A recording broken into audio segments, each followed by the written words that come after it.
Terima kasih Tuhan untuk kesempatan kami boleh beribadah di pagi hari ini ya Tuhan.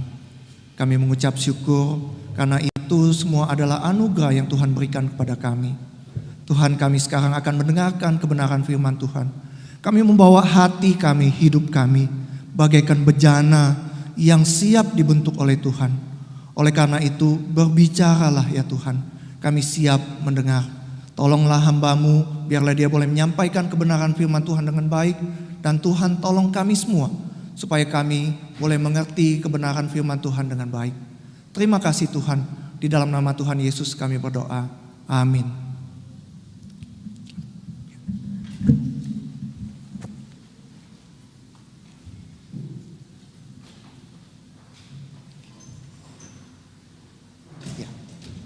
Shalom Bapak Ibu, teman-teman sekalian. Shalom. Shalom ya, selamat hari Minggu. Nah, firman Tuhan pagi hari ini bertemakan Yesus Kristus teladan kita ya. Yesus Kristus teladan kita. Firman Tuhan hari ini diambil dari 1 Petrus 2 ayat 18 sampai 25. 1 Petrus 2 ayat 18 sampai 25. Bapak Ibu dan teman-teman sekalian bisa mengikutinya di layar ya. Saya udah menyediakan ini ya. 1 Petrus 2 ayat 18 sampai 25. Beginilah firman Tuhan. Hai kamu hamba-hamba, tunduklah dengan penuh ketakutan kepada Tuanmu, bukan saja kepada yang baik dan peramah, tapi juga kepada yang bengis. Sebab adalah kasih karunia jika seorang karena sadar akan kehendak Allah menanggung penderitaan yang tidak harus ia tanggung. Sebab dapatkah disebut pujian jika kamu menderita pukulan karena kamu berbuat dosa? Tetapi jika kamu berbuat baik dan karena itu kamu harus menderita, maka itu adalah kasih karunia pada Allah. Sebab untuk itulah kamu dipanggil, karena Kristus pun telah menderita untuk kamu dan telah meninggalkan teladan bagimu, supaya kamu mengikuti jejaknya. Ia tidak berbuat dosa dan tipu tidak ada dalam mulutnya. Ketika ia dicaci maki, ia tidak membalas. Ketika ia dicaci maki, ia tidak membalas dengan mencaci maki. Ketika ia menderita, ia tidak mengancam, tetapi ia menyerahkannya kepada Dia yang menghakimi dengan adil. Ia sendiri telah memikul dosa kita di dalam tubuhnya di kayu salib, supaya kita yang telah mati terhadap dosa hidup untuk kebenaran. Oleh bilur-bilurnya kamu telah sembuh, sebab dahulu kamu sesat seperti domba, tetapi sekarang kamu telah kembali kepada gembala dan pemelihara jiwamu. Nah, Bapak Ibu dan teman-teman sekalian, saya biasanya kalau malam, kalau mau tidur, saya biasanya nonton video-video pendek di media sosial ya gitu. Maksudnya sih sebenarnya adalah supaya bisa cepat ngantuk dan langsung tidur gitu ya. Nah, satu kali ketika saya mencari-cari video, lihat-lihat, nonton video gitu, saya menemukan satu buah video yang menarik perhatian ya. Nah, seperti biasa teman-teman tahu ya, kalau media sosial ketika kita buka satu, biasanya algoritmanya itu kita buka sesuatu, dia sodorin yang lain, yang sejenis atau yang mirip dengan video yang kita tonton ya. Misalnya Ami tuh misalnya suka nonton video kucing yang lucu gitu ya, video anak kucing yang lucu. Ketika kita nonton satu, kita scroll lagi, munculnya apa? Video yang lain tentang kucing juga bukan ya? Kita scroll lagi, muncul lagi video yang lain tentang kucing juga. Nah, algoritma media sosial seperti itu gitu ya. Karena sekali kita nonton, dia munculin lagi video-video yang lain. Nah, tapi video yang tadi itu, yang Lause bilang menarik perhatian Lause itu, ada sesuatu yang berbeda ya. Nah, ketika Lause lihat itu, Lause lihat judulnya gitu ya. Judulnya Karen Gets Instant Karma gitu ya. Judulnya sama semua, Karen Gets Instant Karma gitu. Jadi ketika Lause scroll lagi video berikutnya, sama juga Karen Gets Instant Karma. Scroll lagi, muncul lagi video yang sejenis gitu. Nah tapi teman-teman, waktu Lause nonton itu, Lause bingung. Kenapa Lause bingung? Judulnya sama, ya, judulnya sama, Karen Gets Instant Karma.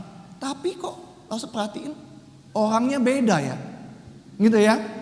Judul videonya sama, Karen Got Instant Karma. Tapi pemeran dalam video itu, orang yang dalam video itu orangnya beda-beda, nggak sama gitu. Nah, Lause bingung gitu ya. Ini kok banyak sekali videonya ya, misalnya kayak gini nih, ya. Teman-teman bisa cari dan nonton sendiri nanti ya. Jadi semua videonya judulnya sama, tapi pemerannya berbeda-beda.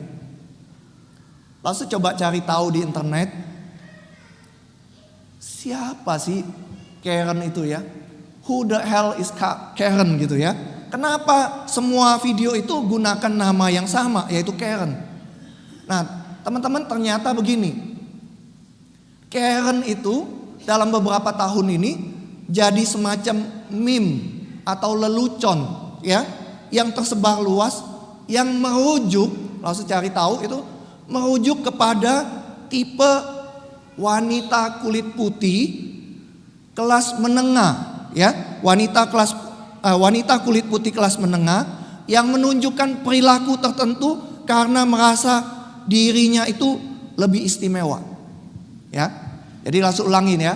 Karen itu ternyata merujuk kepada wanita kulit putih yang karena merasa dirinya kulit putih, dia merasa dirinya lebih istimewa.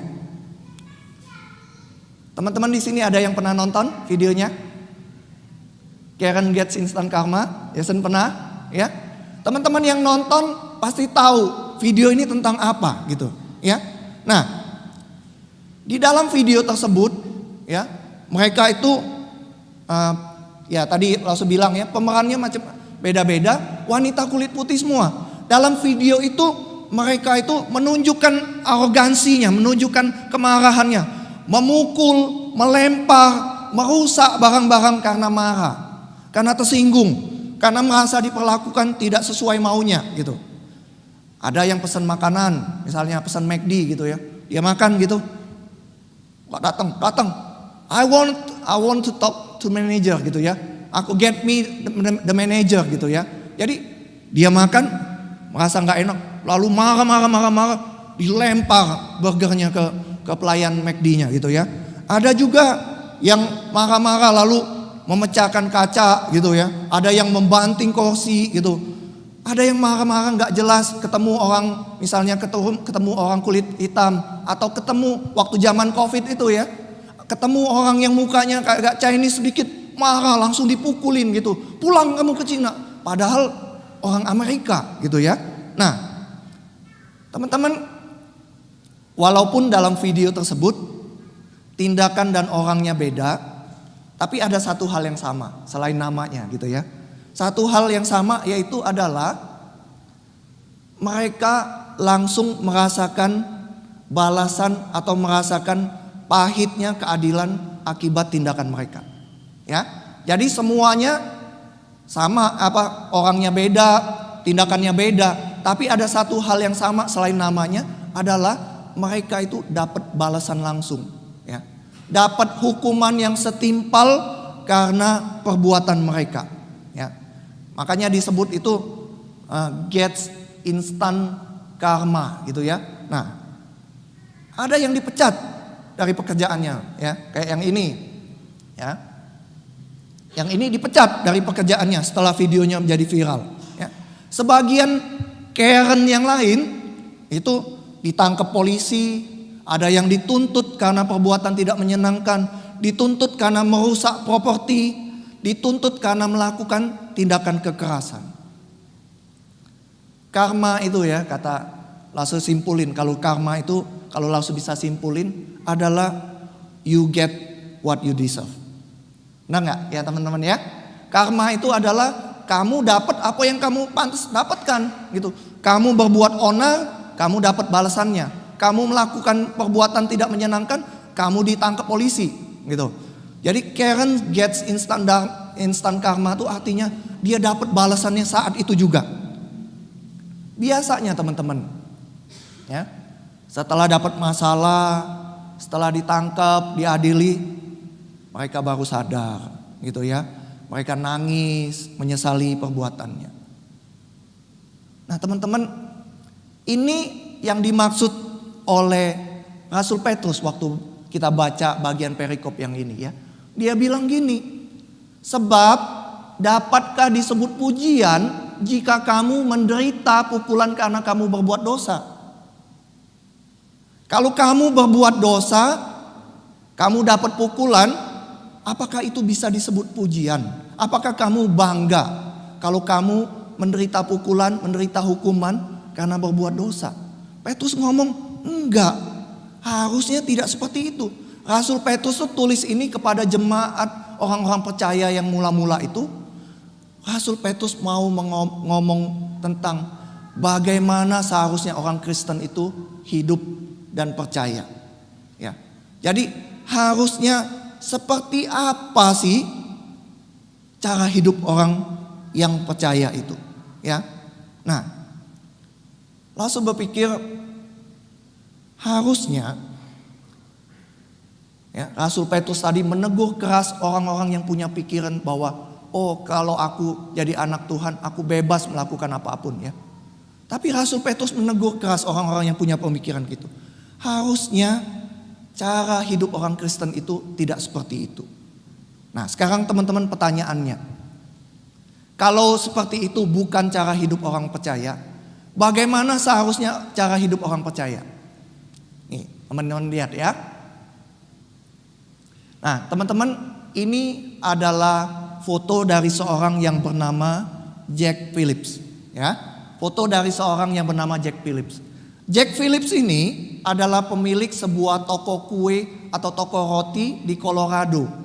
Toko kuenya bernama Masterpiece Cake Shop ya. Jadi dia buka toko kuenya namanya Masterpiece. Lalu dia sudah buka ini bertahun-tahun, dia melayani, dia punya banyak pelanggan. Nah, satu hari teman-teman di tahun 2012 ya. Satu pasangan sejenis yang bernama Charlie Craig dan David Mullins ya, datang ke tokonya. Kedua orang ini menikah di kota lain di Massachusetts ya, Massachusetts. Lalu setelah menikah, mereka pulang ke Colorado untuk merayakan pernikahan mereka dengan keluarga dan teman-temannya. Lalu untuk merayakan pernikahan mereka, mereka datang ke tokonya Jack Phillips, pesan kue pernikahan, ya, pesan kue pernikahan. Nah, Jack Phillips awalnya waktu mereka datang berdua nggak kenapa-kenapa, ya. Dia datang mau pesan apa, tulis, tulisannya begini ya, apa gitu, dekorasinya begini. Oh, mau yang berapa tingkat, yang gini kayak gini kan. Nah, kemudian kedua orang tersebut mengatakan bahwa tulis Happy Wedding Day gitu. Dia diam. Dia bilang gini, Jack Phillips ngomong, maaf, dia bilang, aku tidak bisa membuat kue tersebut. Dia bilang, loh kenapa? Dia bilang gitu. Ya maaf banget ya, dia bilang, saya tidak melayani pembuatan kue untuk pernikahan sejenis.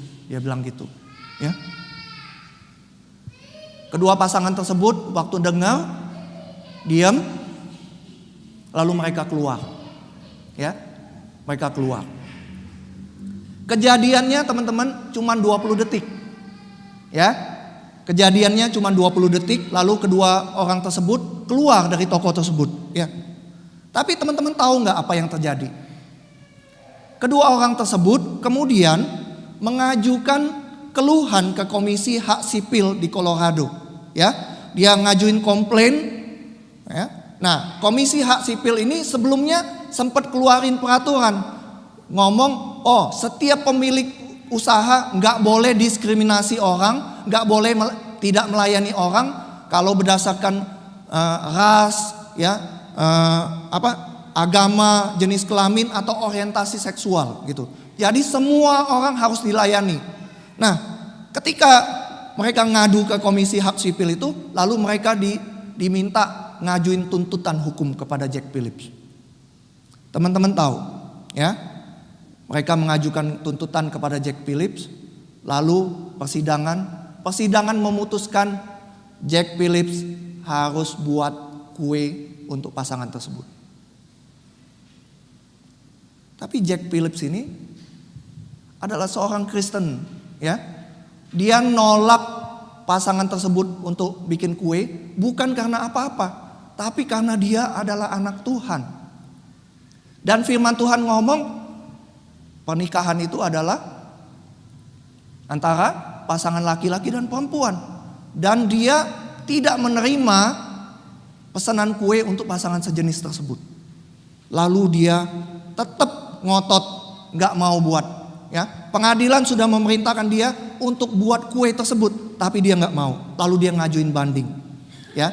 Dia pergi ke pengadilan negara bagian, ya. Setelah dia banding lagi ke sana, waktu dia banding, dia memutuskan, oh udahlah kalau gitu, saya gak usah bikin kue pernikahan lagi, dia bilang gitu. Waktu dia mutusin itu, sebenarnya dia kehilangan 40% penghasilannya karena dia memutuskan gak mau bikin kue pernikahan lagi gitu, ya. Teman-teman tahu, setelah melalui persidangan yang panjang sekali, Jack Phillips harus menelan pil pahit lagi. Kenapa? Kalah lagi. Kalah lagi. Pengadilan negara bagian memutuskan bahwa Jack Phillips bersalah karena diskriminasi terhadap pasangan sejenis tersebut. Lalu dia terancam hukuman penjara. Ya, awalnya cuma suruh bikin kue itu, tapi kemudian dituntut lebih lagi, kamu diskriminasi, akan dijatuhi hukuman penjara. Teman-teman, karena kalah, Jack Phillips banding lagi ke pengadilan tertinggi di Amerika Serikat, ke Mahkamah Agung, Supreme Court-nya di Amerika Serikat. Kasus itu lanjut lagi.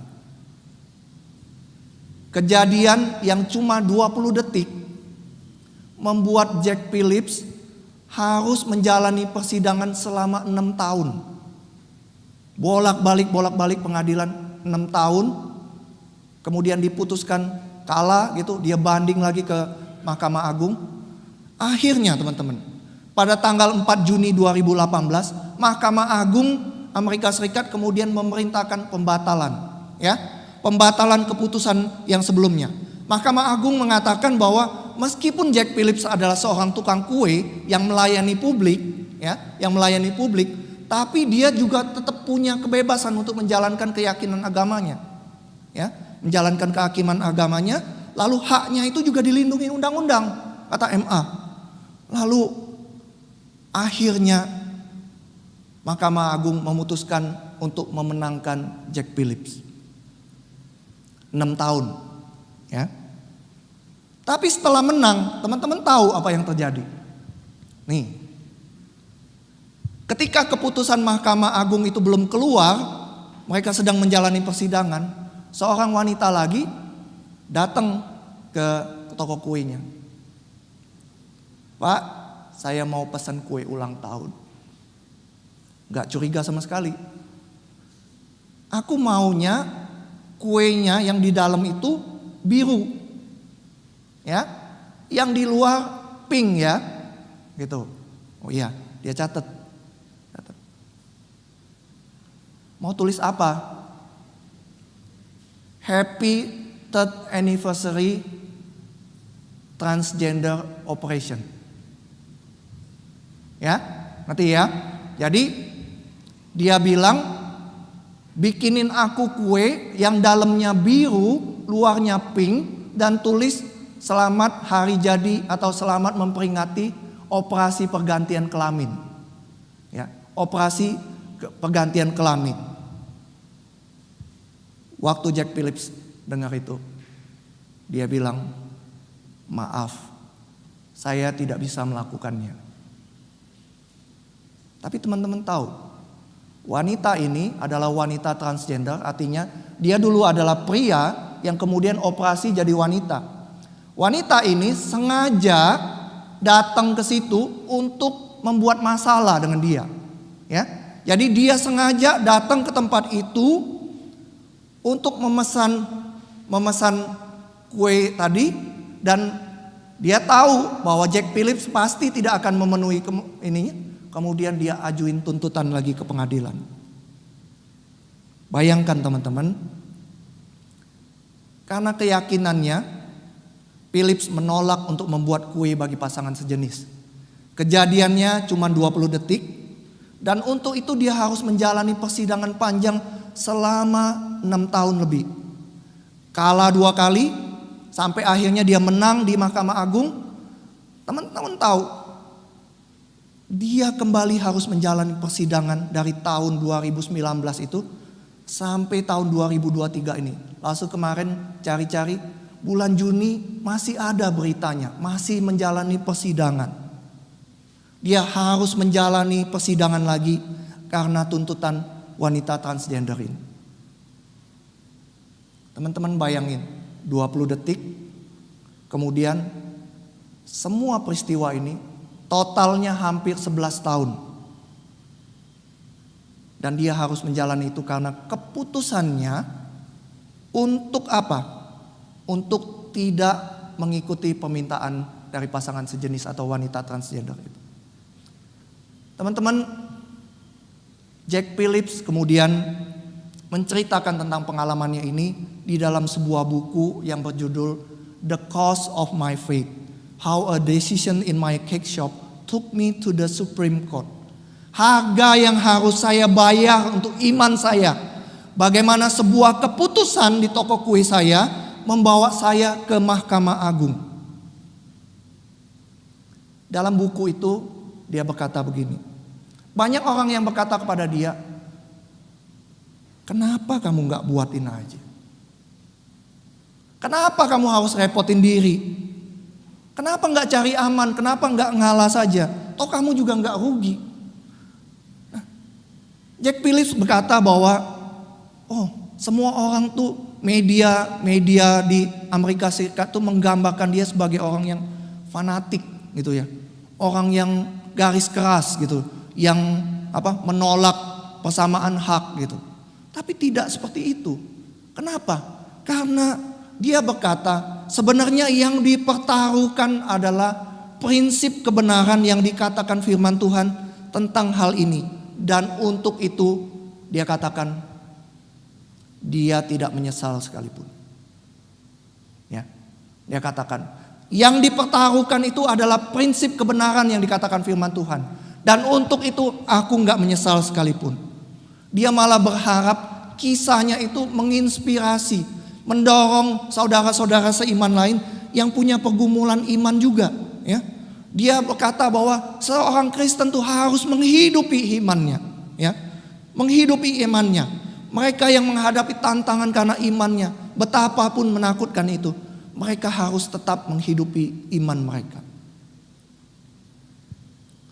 Teman-teman, Jack Phillips harus mengalami banyak masalah dan kesulitan. Menghadapi persidangan panjang yang sangat-sangat melelahkan. Tapi dia menghadapinya itu seperti yang kata firman Tuhan tadi. Bukan karena kesalahan, bukan karena pelanggaran, bukan karena dosanya sendiri. Dia harus mengalami itu semua justru karena kebenaran yang dia imani. Nah, teman-teman, itu juga yang dikatakan oleh Rasul Petrus tadi di bagian itu ya. Dia menghibur orang-orang Kristen yang saat itu sedang mengalami kesulitan karena imannya. Dia berkata, kalau kamu menderita saat ini, jangan karena kesalahan kamu. Itu buat malu. Kalau kamu menderita, menderitalah karena alasan kebenaran. Dia berkata, sebab adalah kasih karunia jika seorang karena sadar akan kehendak Allah menanggung penderitaan yang tidak harus ia tanggung. Dia berkata lagi, tetapi jika kamu berbuat baik dan karena itu kamu harus menderita, maka itu adalah kasih karunia pada Allah. Teman-teman, apa maksudnya waktu Rasul Petrus berkata itu adalah kasih karunia? Maksudnya adalah seperti ini. Petrus mengatakan bahwa panggilan hidup kita itu adalah untuk melakukan kehendak Tuhan, melakukan perbuatan baik. Dan kalau kita melakukan atau menggenapi panggilan Tuhan dalam hidup kita, dan untuk itu kita harus menderita, anggaplah itu hak istimewa yang Tuhan berikan kepada orang-orang yang Dia pilih.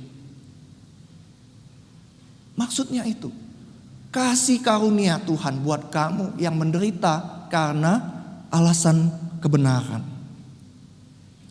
Teman-teman, mengapa kita harus juga mengalami itu? Ya, itu karena Tuhan Yesus kita adalah teladan kita. Ya, Dia sudah terlebih dahulu mengalami hal yang seperti dialami tadi. Ya, Tuhan Yesus adalah teladan kita. Nah, teman-teman, sepanjang Alkitab kita ada banyak teladan Tuhan Yesus, ya. Tuhan Yesus apa? Lemah lembut. Betul gak ya? Tuhan Yesus rendah hati. Tadi ayat yang kita baca tadi, Tuhan Yesus itu membasuh kaki muridnya. Tuhan Yesus adalah orang yang lemah lembut, rendah hati, teman-teman. Nah, tapi di bagian ini Tuhan Yesus, Rasul Petrus menyuruh kita meneladani Tuhan Yesus dalam hal ini. Dia berkata kita harus meneladani Tuhan Yesus. Kenapa? Karena waktu Dia dicaci maki, Dia tidak membalas. Waktu Dia menderita, Dia tidak mengancam. Terjemahan lain ya teman-teman dalam bahasa Inggris berkata begini. Waktu Tuhan Yesus disinggung atau disindir, Dia tidak membalas. Waktu Dia dihina, disalah mengerti, Tuhan Yesus tidak membalas. Waktu Dia menderita, Tuhan Yesus enggak ngancem balik. Waktu Dia menderita, Dia tidak berusaha membalas dendam dengan cara mengancam. Dia tidak berusaha membuat impas, gitu. Tapi Dia menerima semuanya. Itu teladan Tuhan Yesus di bagian ini, teman-teman. Gampang kah? Susah. Ya. Teman-teman, waktu Lause mempersiapkan khotbah ini, ya, Lause mendapati bahwa khotbah ini adalah salah satu khotbah Lause yang paling sulit. Ya. Waktu Lause siapin ini, khotbah ini paling sulit. Sebenarnya dari awal bulan Lause sudah dapat temanya, Lause sudah mulai baca-baca gitu, cari persiapkan khotbah ini, gitu ya. Namun dalam persiapan itu Lause sempat cerita sama istri Lause cerita sama Pak Tik, Lause ada cerita sama anak-anak Lause gitu ya. Lause katakan bahwa khotbah satu kali ini sulit sekali bagi Lause. Nah, kenapa? Bukan karena bagian ini banyak penafsiran atau apa, banyak pro kontra, enggak.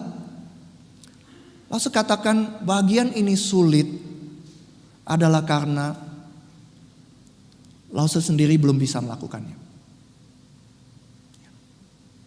Lause bilang sama istri Lause, aku kok sulit ya khotbahin bagian ini. Kenapa? Karena waktu Lause disinggung, waktu Lause dicaci maki, Lause cenderung untuk balas. Waktu Lause disalah mengerti, Lause berusaha dengan segala cara jelasin. Tapi kemudian penjelasan itu bukannya lebih baik, malah bikin situasi lebih buruk lagi. Waktu kondisi seperti itu Lause tergoda, ya Lause katakan, Lause tergoda untuk balik mengancam. Itu yang membuat khotbah ini menjadi sulit untuk Lause khotbahkan. Nah, namun teman-teman, Lause kemudian berusaha gali bagian ini lebih dalam. Lause berusaha cari tahu, Lause berusaha belajar. Kenapa sih Tuhan Yesus bisa seperti itu? Waktu Dia dicaci maki Dia nggak balas. Waktu Dia menderita ya, dipukulin, disalib gitu, Dia nggak ngancem. Bukankah Tuhan Yesus bisa ngancem dia? Awas ya kamu ya, kalau aku sudah bangkit nanti aku datang sebagai raja, aku akan balas kalian semua. Tapi Tuhan Yesus nggak lakukan. Nah, kenapa Tuhan Yesus bisa seperti itu, teman-teman? Ya, nah ini yang Lause dapatin. Menarik apa yang dikatakan firman Tuhan mengenai hal ini. Tuhan Yesus itu bisa melakukannya itu. Dia tidak membalas caci maki dengan caci maki. Dia tidak balas mengancam. Dia bisa melakukannya itu. Alasan pertama karena Tuhan Yesus tahu bahwa Allah Bapa adalah Allah yang adil. Ayat 23 dia berkata gini kan. Tetapi ia menyerahkannya kepada dia yang menghakimi dengan adil.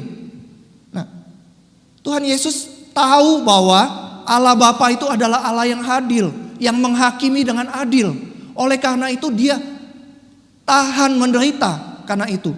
Langsung berpikir, kenapa ya mengetahui bahwa Tuhan itu adil membuat Tuhan Yesus mampu menanggung penderitaan itu. Nih, alasannya gini teman-teman ya. Langsung kasih ilustrasi yang lain ya. Teman-teman tahu Ahok? Ada yang nggak tahu?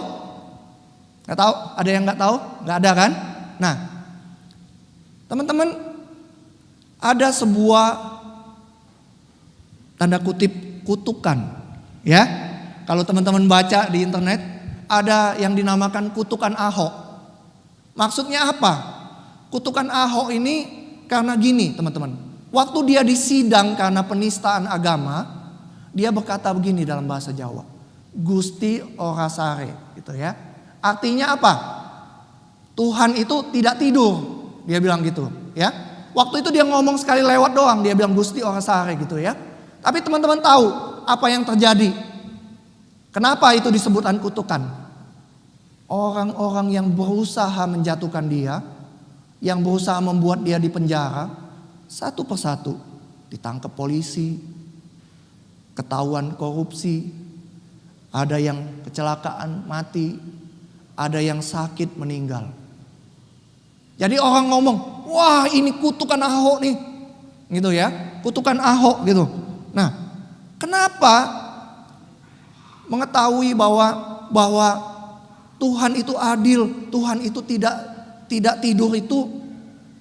Perkataan itu sebenarnya mengerikan ya, tapi juga sekaligus meneduhkan. Menakutkan, tapi juga menghibur dan menguatkan. Kenapa? Kalau kita tahu Tuhan itu adil dan dia mengadili dengan menghakimi dengan adil, Tuhan itu tidak tidur. Itu artinya dia melihat semua yang terjadi. Dia melihat apa yang kita alami. Dia melihat apa yang terjadi dengan diri kita. Dan dia menghakimi dengan adil.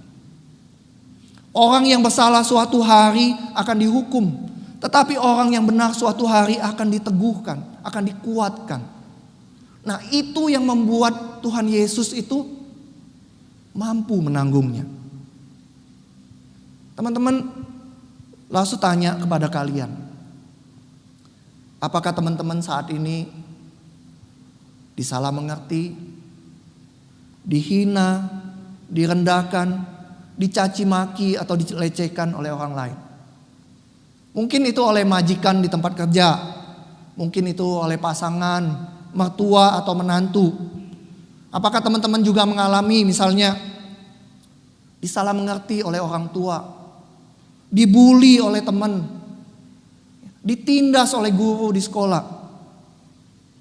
Kalau teman-teman mengalami itu semua, ingatlah bahwa Allah Bapa adalah Allah yang adil. Dia adalah Allah yang tidak tidur. Dan dia melihat apa yang kita alami. Dan dia tahu apa yang kita alami. Tapi teman-teman, ucapan ini juga bisa berarti sebaliknya. Kalau misalnya kita itu adalah yang jahat itu, ya, kita adalah majikan yang jahat, kita adalah orang tua yang jahat, kita adalah anak-anak yang gak patuh, kita adalah murid yang tidak baik. Ucapan ini juga berbahaya buat kita, teman-teman. Kenapa? Karena Tuhan melihat dan dia tahu apa yang kita lakukan. Dia akan membalas setiap perbuatan yang baik ataupun yang jahat. Itu yang pertama. Yang kedua, teman-teman, Tuhan Yesus bisa melakukan itu semua. Dia tidak membalas, dia tidak mengancam, karena dia tahu apa yang menjadi tujuan Allah dalam hidupnya. Maksudnya gimana? Tuhan Yesus tahu hidupnya itu adalah untuk menyelamatkan manusia. Dan dia rela untuk tujuan yang lebih besar itu menanggung semua penderitaan itu. Dia rela menanggung itu supaya firman Tuhan yang katakan tadi, supaya kita yang telah mati terhadap dosa hidup untuk kebenaran. Supaya apa lagi? Supaya dahulu kamu yang sesat itu sekarang kamu kembali kepada gembala dan pemelihara jiwamu. Itu yang Tuhan Yesus lakukan. Dan dia tahu tujuan Allah itu dalam hidupnya. Dia rela, dia tanggung semuanya itu supaya tujuan ini bisa terlaksana. Nah, teman-teman, dalam pelayanan Lause di sini atau di tempat sebelumnya, Lause juga mengalami banyak tantangan pergumulan. Ya.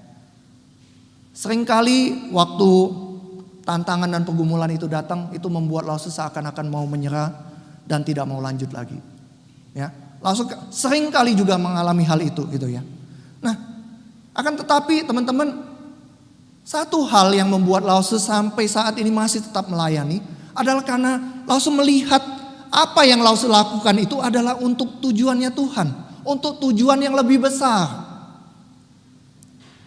Lause tahu tugas Lause adalah menolong kalian untuk mengetahui tujuan hidup kalian dalam hidup kalian masing-masing.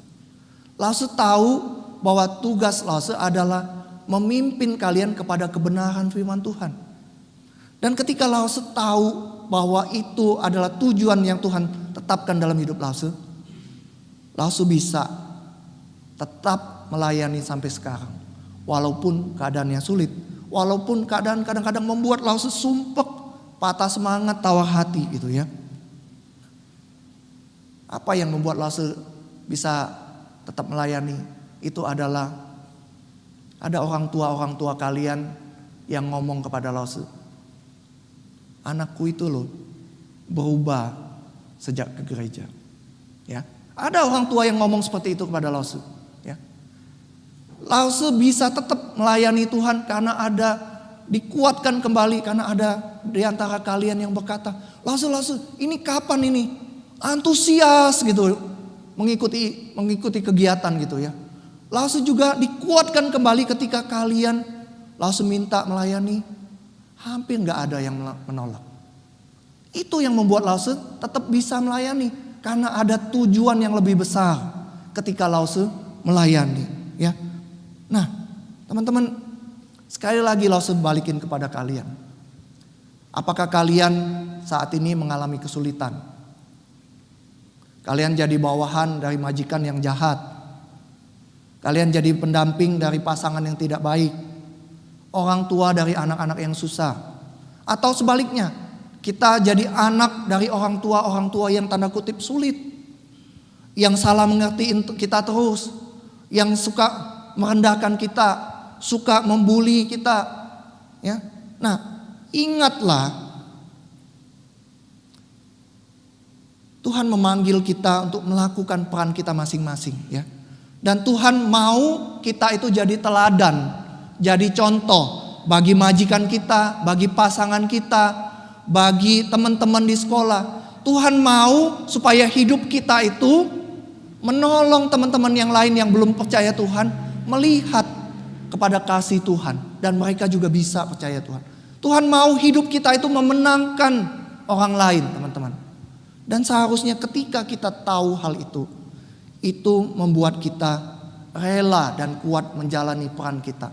Sebagai anakkah, sebagai bawahankah, sebagai pasangankah, sebagai orang tuakah. Itu yang membuat kita bisa kuat tetap menjalani apapun situasi dan kondisi kita saat ini. Langsung mengajak kita masuk di dalam doa. Bolehkah minta pemusik untuk mengiringi kita di dalam doa? Langsung mengajak kita semua untuk berdiam diri di hadapan Tuhan. Merenungkan apa yang kita jalani saat ini.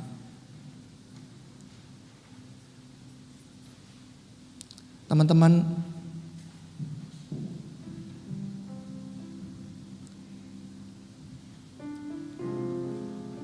Kalau saat ini teman-teman mengalami hal-hal yang tidak mengenakan, karena kesalahan teman-teman sendiri, karena perbuatan dan dosa teman-teman sendiri,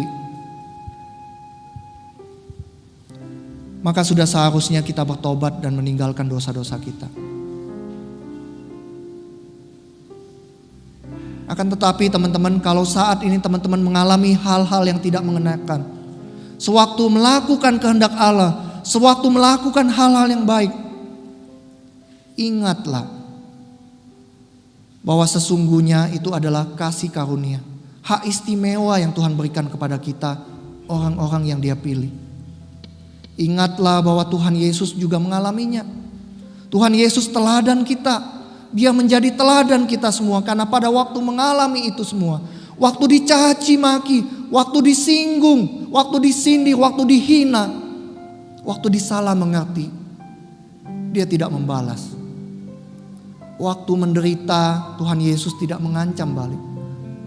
Dia tidak membalas dengan cara mengancam. Dia juga tidak berusaha membalas dendam supaya impas.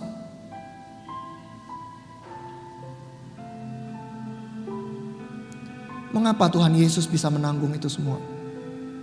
Mengapa Tuhan Yesus bisa melakukan itu semua? Itu karena Dia tahu bahwa Bapanya adalah Allah yang adil, yang menghakimi dengan adil. Dia juga adalah Allah yang tidak pernah tidur, yang melihat segala sesuatu. Dia adalah Allah yang membalas setiap perbuatan kita, yang baik maupun yang buruk.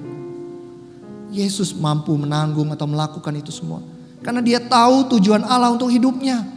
Dia rela menanggung itu semua untuk suatu tujuan yang lebih besar, yaitu menyelamatkan kita semua dari dosa dan hukuman kekal. Dia rela menanggung itu semua supaya kita yang telah mati terhadap dosa hidup untuk kebenaran. Teman-teman, pagi hari ini langsung katakan, kita juga bisa menanggung itu semua. Menanggung semua masalah, menanggung semua kesulitan. Melakukan apa yang Tuhan Yesus lakukan. Jika kita mengerti dua hal ini. Kita mengerti bahwa Tuhan adalah Allah yang adil, yang tidak pernah tidur. Kita mengerti bahwa ada tujuan Allah dalam hidup kita. Langsung memberikan waktu kepada kalian untuk berdoa. Pikirkan, renungkan hidup kalian selama ini. Kalau saat ini karena berdosa kalian menghadapi kesulitan, berdoalah kepada Tuhan, mohon ampun kepada Tuhan. Tapi kalau misalnya teman-teman sudah berusaha sekuat mungkin melakukan yang terbaik, tapi masih juga disalah mengerti, masih saja direndahkan, firman Tuhan katakan, Tuhan melihat. Tuhan melihat pergumulan kalian. Tuhan melihat kesusahan hati kalian. Serahkan kepada Tuhan. Kepada Tuhan yang mengadili, menghakimi dengan adil. Tuhan yang tidak pernah tidur. Tuhan yang melihat setiap pergumulan kita. Berdoalah teman-teman di hadapan Tuhan.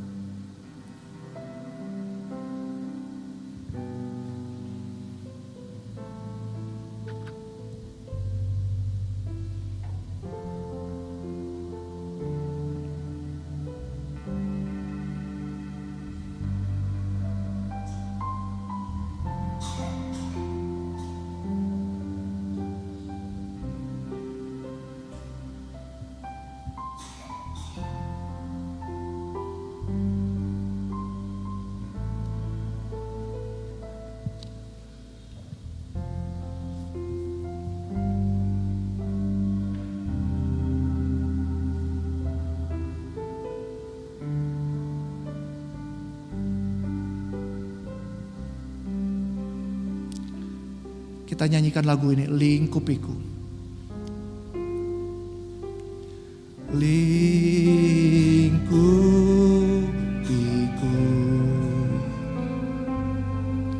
dengan sayapmu, naungiku dengan kuasamu. dengan kuasa. Di saat badai bergelora, di saat badai bergelora, ku akan terbang bersamamu. Bapa, kau Raja atas semesta. Ku tenang sebab kau Allahku. Ku tenang sebab kau Allah. Ku tenang sebab kau Allahku.